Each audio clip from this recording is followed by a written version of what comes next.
सितंबर का महीना था, सन 1990। अमेरिका के उत्तरी हिस्से में झीलों से भरे खूबसूरत लेकिन खतरनाक इलाके मिनेसोटा में मौसम ठंडा और शांत था। पेड़ों की पत्तियां सुनहरी हो चली थीं और हवा में अजीब सी नमी थी। लेकिन उसी शांत मौसम में दो जवान लड़कों की जिंदगी एक ऐसे रहस्य में बदलने वाली थी जिसने पूरे इलाके को सालों तक डरा कर रखा। उनका नाम था मैथ्यू केली और ब्रैंडन होवे। दोनों ही युवा, उत्साही और रोमांच प्रेमी थे। अभी अभी उन्होंने मिनेसोटा विश्वविद्यालय से स्नातक की पढ़ाई पूरी की थी। किसी नौकरी या भविष्य की चिंता से पहले वे अपने कॉलेज के दिनों को एक यादगार यात्रा से खत्म करना चाहते थे। उनका प्लान साफ था, एक हफ्ते की कैनो ट्रिप यानी डोंगी यात्रा वोयाजर्स नेशनल पार्क में। यह जगह साधारण नहीं थी। यहाँ हजारों झीलें थीं, पहाड़ों के बीच पानी की भूल भुलैया जैसे रास्ते, और इतने छोटे छोटे द्वीप की कोई भी दिशा गलत चुनने पर घंटों भटक सकता था। कनाडा की सीमा पर बसे इस इलाके में ना मोबाइल नेटवर्क था, ना जीपीएस, और ना ही कोई आसान रास्ता।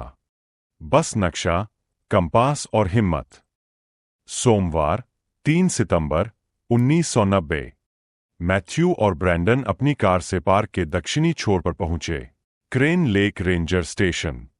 वहां उन्होंने रजिस्ट्रेशन कराया, अपनी कार वहीं पार्क की और अपने गंतव्य की जानकारी दी, नामाकन नैरोज द्वीप, जहां वे अपना टेंट लगाने वाले थे।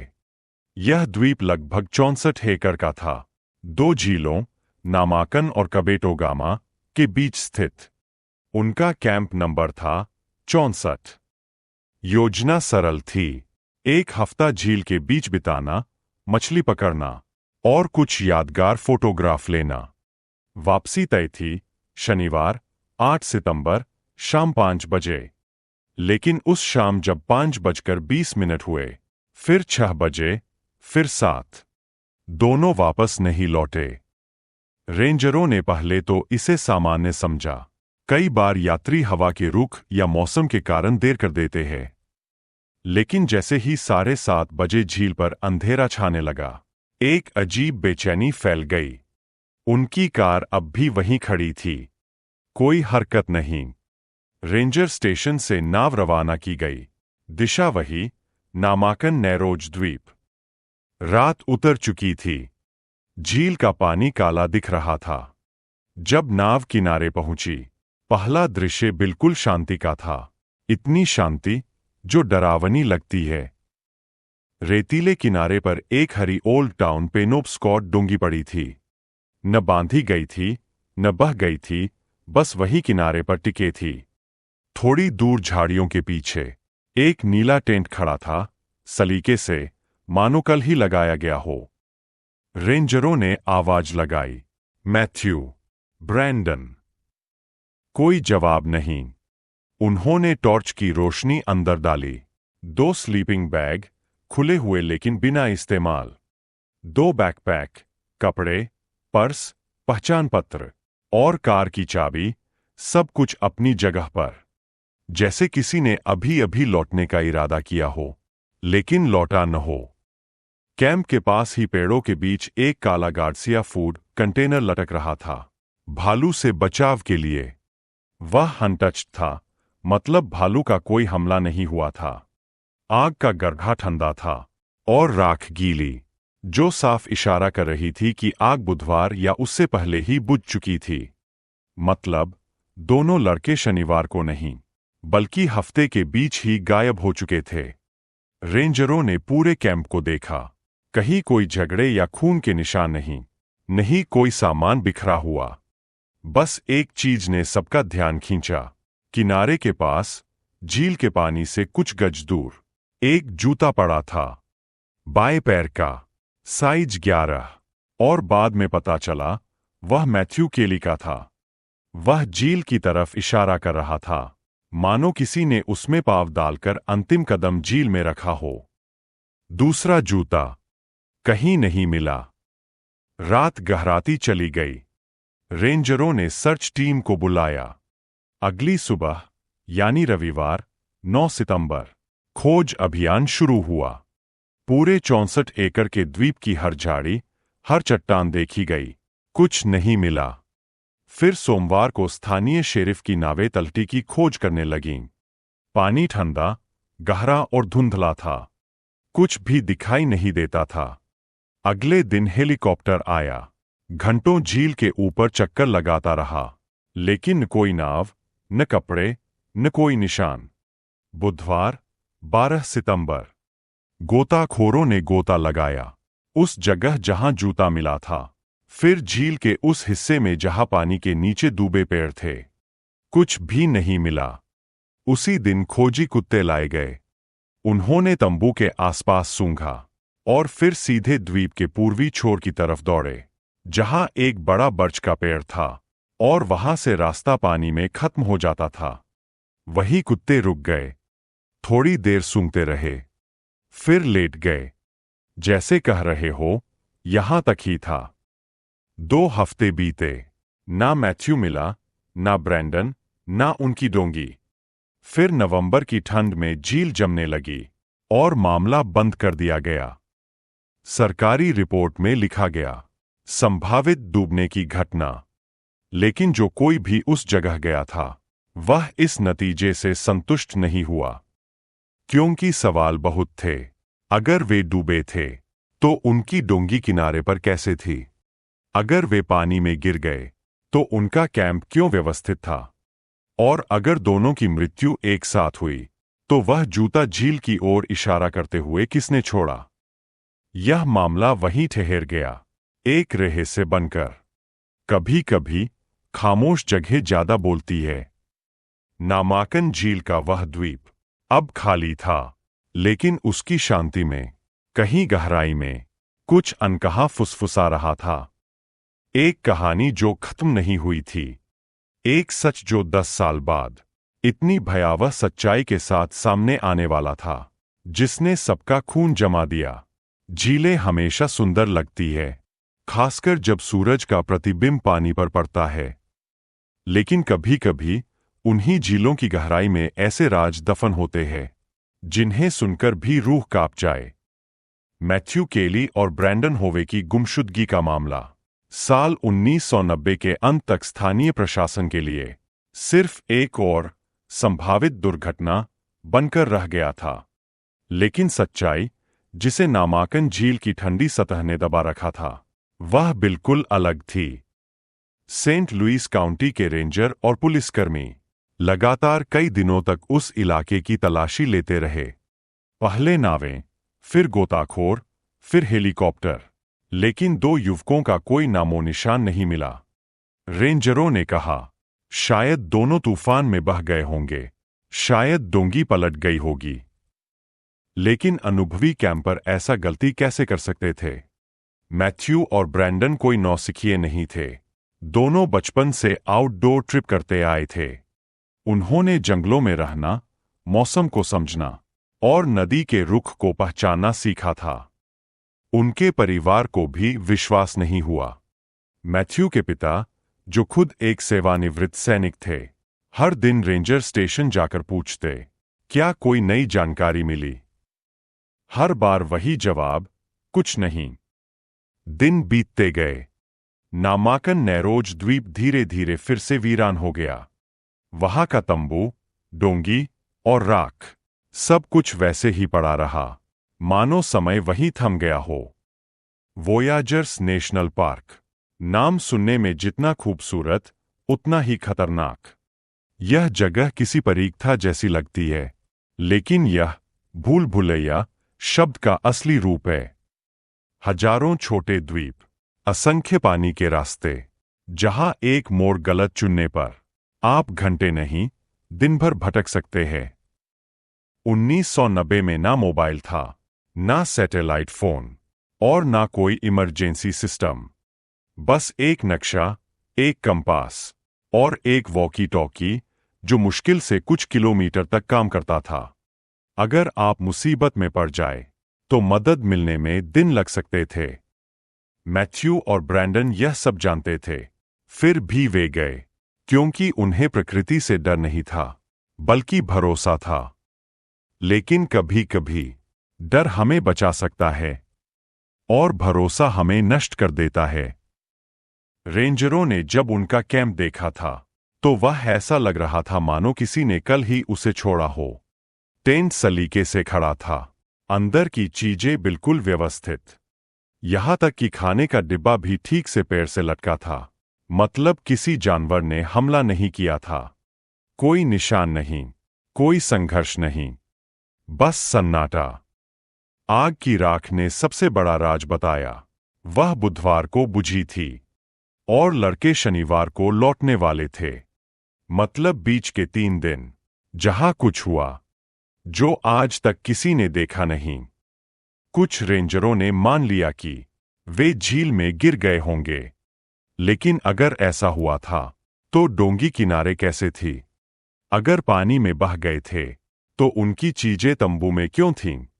और अगर उन्हें भालू ने हमला किया तो फूड कंटेनर अनटच्ड क्यों था? कई सवाल थे और किसी के पास कोई जवाब नहीं। तलाशी अभियान 10 दिन तक चला। लगभग 20 नावें रोज झील में निकलतीं। हेलीकॉप्टर ऊपर से सर्चलाइट डालता और गोताखोर पानी में उतरते। लेकिन नामांकन झील गहरी थी, इतनी गहरी कि नीचे डूबे पेड़ और चट्टानें दृश्यता लगभग शून्य कर देती थीं। 12 सितंबर को जब कुत्तों को लाया गया, उन्होंने तंबू के पास थोड़ी गंध पाई, लेकिन फिर वे सीधे द्वीप के पूर्वी छोर पर दौड़ गए। वहां जहां एक पुराना बर्च का पेड़ था और उसके आगे सिर्फ पानी। कुत्ते वहां रुक गए, फिर गोल गोल घूमे और लेट गए। कुत्तों के प्रशिक्षक ने कहा, यह गंध यहां खत्म हो जाती है। ऐसा लगता है कि रास्ता पानी में नहीं गया, बस यहीं थम गया।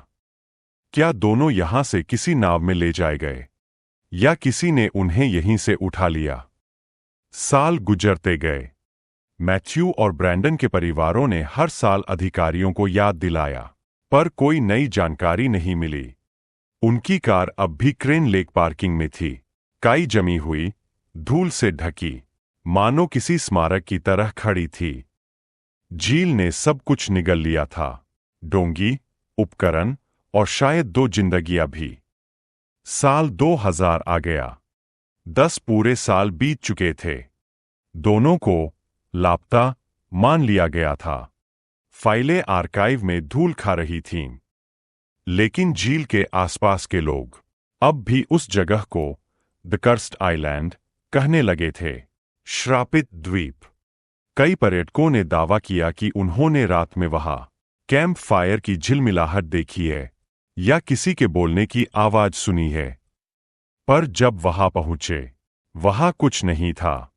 10 साल बाद एक सुबह वियरहाउजर लॉगिंग कंपनी के मजदूर नामांकन झील के उत्तर में घने जंगलों में काम कर रहे थे। वे वहां नई सड़क काट रहे थे, लकड़ियों के परिवहन के लिए। एक बुलडोजर चालक ने अचानक मिट्टी के नीचे कुछ लकड़ी के टुकड़े देखे, जैसे किसी पुराने घर के अवशेष हों। जिज्ञासा में उसने और खुदाई की।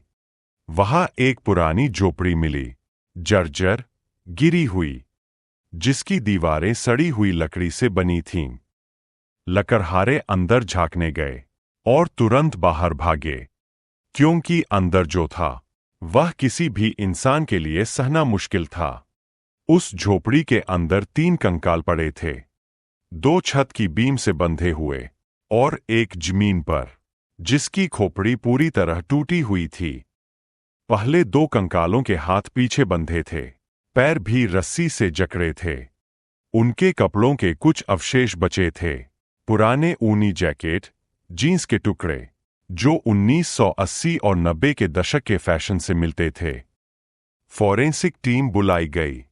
उन्होंने रस्सियों की जांच की। वो सामान्य नहीं थीं। वो समुद्री गांठें थीं, जिन्हें सिर्फ कोई प्रशिक्षित नाविक ही बांध सकता था।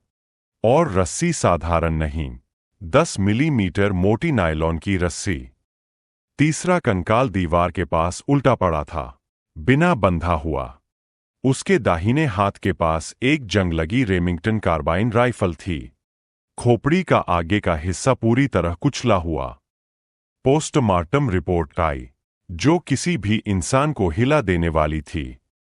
तीनों की मौत 1990 से 1992 के बीच हुई थी, यानी गुमशुदगी के कुछ महीनों बाद। मैथ्यू और ब्रैंडन को गोली नहीं मारी गई थी, उन्हें पीट पीट कर भी नहीं मारा गया था। उनकी मौत थकावट और निर्जलीकरण से हुई थी, यानी उन्हें जिंदा छोड़ा गया था, बांधकर, धीरे धीरे मरने के लिए। मैथ्यू की खोपड़ी पर 7 सेंटीमीटर लंबा गहरा फ्रैक्चर मिला, जो राइफल के बट से लगा था। ब्रैंडन का जबड़ा टूटा था, लेकिन उसके एक्सरे में एक डरावनी बात सामने आई। हड्डी में कैलस बनना शुरू हो गया था, मतलब वह कई हफ्तों तक जिंदा रहा। वह मरने से पहले धीरे धीरे ठीक हो रहा था। रेमिंगटन कार्बाइन का सीरियल नंबर धुंधला था, लेकिन मिनेसोटा स्टेट लैब ने एसिड और एक्सरे से उसे फिर से उभारा। नंबर से पता चला यह बंदूक 1970 के दशक में डुलुथ की एक गन शॉप से खरीदी गई थी। खरीदार था विलियम एरिक्सन, एक पूर्व नौसेना सैनिक जो वियतनाम युद्ध के बाद जंगलों में रहने लगा था। वह मानसिक रूप से अस्थिर माना जाता था, बाहरी लोगों से नफरत करता था और अक्सर पुराने केबिनों में रहकर शिकार या मछली पकड़ता था। लोग उसे माउंटेन मैन कहते थे, एकांत प्रिय, सनकी और खतरनाक। वही शायद तीसरा कंकाल था। जांचकर्ताओं ने घटनाक्रम जोड़ने की कोशिश की और एक संभावित कालक्रम तैयार किया। बुधवार 5 सितंबर 1990 मैथ्यू और ब्रैंडन अपने कैंप में थे। उस दिन झील पर बारिश हुई थी, इसलिए वे वहीं रुक गए। शायद वे मछली पकड़ने निकले हों या किनारे पर घूम रहे हों, और तभी उनका सामना उस आदमी से हुआ। शायद उन्होंने अनजाने में उसके किसी जाल या गुप्त ठिकाने को देख लिया, या उसने उन्हें अपने इलाके में घुसपैठिया समझ लिया। वह सशस्त्र था और पागल भी। उसने उन्हें बंदूक दिखाकर पकड़ा और जबरन उनकी अपनी डोंगी में बैठाया। यही वजह थी कि डोंगी कभी नहीं मिली। वह उसे अपने साथ ले गया। वह उन्हें झील पार कराकर 5.5 मील उत्तर स्थित उस झोपड़ी में ले गया। वहां उसने उन्हें रस्सियों से बांधा। मैथ्यू ने विरोध किया होगा। उसकी खोपड़ी पर राइफल का वार हुआ। ब्रैंडन को भी मारा गया। जबड़ा टूट गया, लेकिन दोनों जिंदा रहे। वह उन्हें वहीं छोड़ता, थोड़ा खाना और पानी देता, बस इतना कि वे मरे नहीं, क्योंकि शायद वह चाहता था कि वे जिंदा रहें, या शायद वह उनके ऊपर नियंत्रण महसूस करना चाहता था। कई हफ्तों तक यह चलता रहा। फिर एक दिन, शायद अक्टूबर 1990 में, झोपड़ी की पुरानी छत, जो बरसों से सड़ी हुई थी, अचानक अंदर की ओर गिर पड़ी। भारी लकड़ी की बीम सीधे उस आदमी के सिर पर गिरी और उसी पल उसकी मौत हो गई। वह जमीन पर गिरा, बंदूक उसके पास, और उसके कैदी मैथ्यू और ब्रैंडन अब अकेले रह गए। वे बंधे हुए थे, कमजोर, घायल। उनका रक्षक अब मर चुका था। उनके सामने आजादी बस कुछ फीट की दूरी पर थी, लेकिन हाथ बंधे थे। नायलॉन की मोटी रस्सियां इतनी कसी हुई थीं कि तोड़ी नहीं जा सकती थीं। दिन बीते, पानी खत्म हुआ, फिर खाना, और धीरे धीरे वे वहीं बैठे बैठे थकावट और प्यास से मर गए। साल 2000 में जब यह सब उजागर हुआ, तो केस को दोहरे अपहरण और हत्या के रूप में दर्ज किया गया, लेकिन अपराधी पर कोई मुकदमा नहीं चला, क्योंकि वह खुद वहीं मर चुका था। यह अपराध विज्ञान के इतिहास का सबसे विचित्र मामला बना, जहां कातिल और शिकार तीनों एक ही जगह पर अलग अलग कारणों से मरे। ओल्ड टाउन पेनोप्स्कॉट डोंगी आज तक नहीं मिली। शायद उसने उसे झील के गहरे पानी में डुबो दिया था, और वहीं दफन हो गई वह आखिरी कड़ी, जो इस रहस्य को पूरी तरह जोड़ सकती थी। यह कहानी खत्म नहीं होती, यह एक आवाज छोड़ जाती है जो लंबे समय तक कानों में गूंजती रहती है। मैथ्यू केली और ब्रैंडन होवे की दास्तान हमें सिर्फ एक रहस्य नहीं सुनाती, वह हमें याद दिलाती है कि हमारा भरोसा, हमारी संवेदनशीलता और हमारी इंसानी कमजोरी कितनी आसानी से किसी अकेले पागल कदम से टूट सकती है। सबसे पहले हमें यह मानना होगा कि प्रकृति अपनी सादगी में खूबसूरती दे देती है, पर वहां छिपे खतरों को भी सहलाती नहीं। वोयाजर्स की झीलें, नामांकन का द्वीप और उन पक्के किनारों पर छुपा सन्नाटा सब इस बात का सबूत है कि बाहरी शांति के भीतर कितनी अनकही कहानियां दबी रह सकती है। कई बार हम जिस जगह को सुरक्षित समझ लेते हैं, वही जगह हमारी कमियों का खामियाजा बन जाती है। यह भी एक कड़वा सच है कि कभी कभी सच्चाई को सामने आने में बहुत समय लग जाता है। 10 साल तक परिवारों की वे उम्मीदें, रातों की बेचैनी और हर रोज की छोटी छोटी तरकीबें सब एक लंबे इंतजार में बदल गईं। लेकिन यही 10 साल बाद हुई खोज ने उन सवालों को मानवीय शक्ल दी और उन चेहरों को नाम। यह दिखाता है कि कभी कभी समय खुद ही न्याय का एक अजीब किस्म का सहायक बन जाता है। वह कुछ ऐसी बातें खोल देता है जो तुरंत खुल नहीं पाती। हमारे लिए सबसे बड़ा सबक यह है कि छोटे छोटे संकेतों की अनदेखी खतरनाक साबित हो सकती है। एक अकेला जूता, एक ठंडी आग की राख, एक बंधा हुआ कंटेनर, हर छोटा सुराग किसी बड़े सच की नींव बन सकता है। इसलिए सिफारिश यह है कि किसी भी तरह की असामान्यता को हल्के में न लें, चाहे वो सिर्फ एक स्थानीय रेंजर की शंका हो या पड़ोस में मिलने वाला कोई तंत्रिक संकेत। समाज का छोटा सा सजग होना ही कई बार जान बचाता है। इंसान के व्यवहार की जटिलता भी इस कहानी से साफ दिखती है। हमारा कैद में रखकर धीरे धीरे मरने देना, यह कोई तात्कालिक क्रूरता नहीं, बल्कि एक ऐसी चीज है जो शक्ति की बर्बर खुशी से आती है। यह दिखाता है कि हिंसा केवल शारीरिक चोट नहीं देती, कभी कभी यह मन को, आत्मा को और उम्मीदों को धीरे धीरे कुचल देती है। और जब वही हिंसा अपने ही कारण से खत्म हो जाए, जैसे कि झोपड़ी का ढह जाना, तो न्याय की परिभाषा और भी पेचीदा हो जाती है। अपराधी भी मौत के साथ दफन हो गया और कानून के हाथ जवाब मांगने से रह गए। यह सवाल छोड़ गया, जिम्मेदारी कौन लेगा और सत्य की व्याख्या कौन करेगा। परिवारों की पीड़ा पर एक पल ध्यान दें। 10 साल तक अनिश्चितता में जीना, हर साल उम्मीद के दिए जलाना और बार बार नई उम्मीदों में टूटना, यह उन परिवारों के लिए अनकहा दर्द होता है। हजारों लोग छोटे छोटे कामों में व्यस्त रहते हैं, पर किसी की आवाज सुनने के लिए बस एक हाथ आगे आना चाहिए। शायद वही एक बात किसी परिवार की जिंदगी बदल दे। इसलिए हमें सामुदायिक समर्थन की जरूरत है। खोज और बचाव कार्यों में स्थानीय लोगों की भागीदारी, सूचना साझा करने की पारदर्शिता और प्रभावित परिवारों के लिए निरंतर मनोवैज्ञानिक सहायता। न्याय की प्रक्रियाओं के संबंध में भी यह कहानी सोचने पर मजबूर करती है। फॉरेंसिक विज्ञान और तकनीक ने बिल्कुल निर्णायक भूमिका निभाई। पुरानी जंग लगी राइफल का सीरियल बहाल करना, दंत अभिलेखों से पहचान और पोस्टमार्टम रिपोर्टें, इन सब ने सच्चाई को शब्द दिए। यह दिखाता है कि वैज्ञानिक मदद कितनी अहम है और छोटे से छोटे सबूत भी बड़े मुकदमों का रास्ता खोल सकते हैं। लेकिन साथ ही यह सच भी सामने आता है कि विज्ञान तब तक सीमित है जब तक घटनास्थल तक सही समय पर पहुंच न हो। इसलिए आपदा प्रबंधन और खोज अभियानों में तकनीक की उपलब्धता और उनकी त्वरित पहुंच का महत्व किसी भी गरीब पर ग्रामीण क्षेत्र में बढ़ाया जाना चाहिए। मानवता का एक पहलू यह भी है कि अक्सर भय और अफवाहें सच को ढक देती है। जब किसी घटना का सही कारण हो तो कल्पनाएं जन्म लेती है और वे कल्पनाएं समुदाय में डर फैलाती है। इस कहानी में भी उन 10 सालों में कई बातें उड़ी, कई तरह की मान्यताएं बनी, पर सत्य अंततः वही रहा जो सबूतों ने कहा। इसलिए हमें तथ्यों पर कायम रहना चाहिए, अफवाहों से बचना चाहिए और भरोसेमंद संस्थाओं का सहारा लेना चाहिए।